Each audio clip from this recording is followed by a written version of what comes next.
There was a night when the sea stood perfectly still. No wind touched its surface. No waves broke against the shore.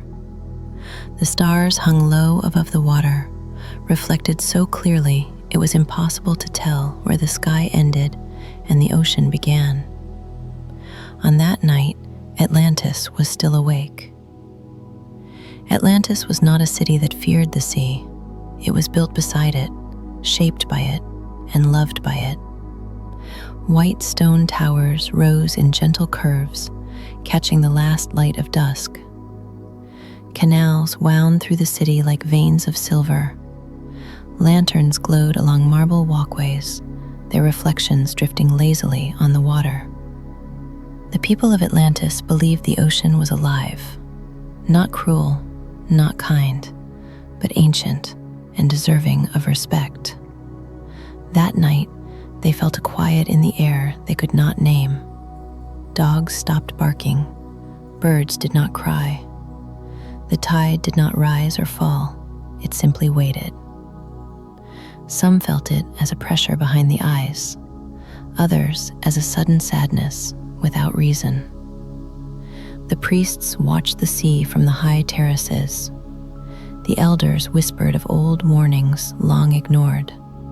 But there was no panic. Atlantis did not fall screaming. It listened.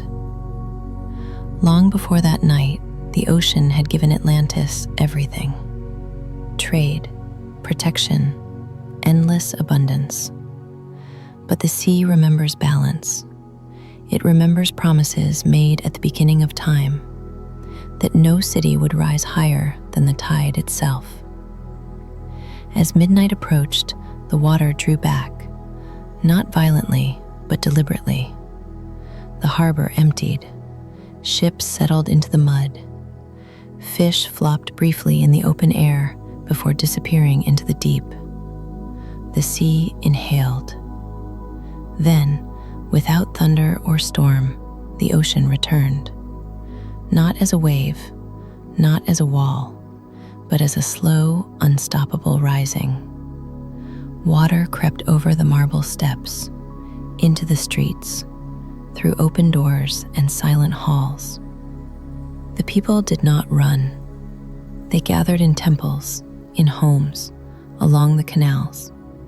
Some held hands, some knelt. As the water climbed, the city lights dimmed one by one, lanterns flickering out beneath the surface.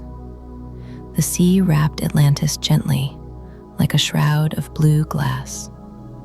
And when the last tower slipped beneath the surface, the water smoothed itself once more. Morning came to an empty horizon.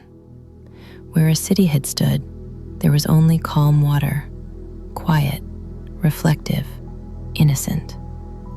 But beneath the surface, Atlantis remained. Its towers stood untouched by time. Its streets slept beneath shifting light. Fish swam through archways and gardens. The city did not die. It dreamed. They say that sometimes, when the sea is perfectly still, you can hear a faint echo beneath the waves, footsteps on stone, a bell ringing far below, a memory of a place that once was.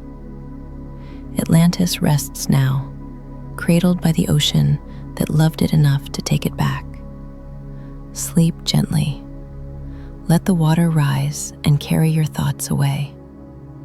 Let the past settle into quiet. The sea has closed over the city, and Atlantis dreams, forever beneath the calm.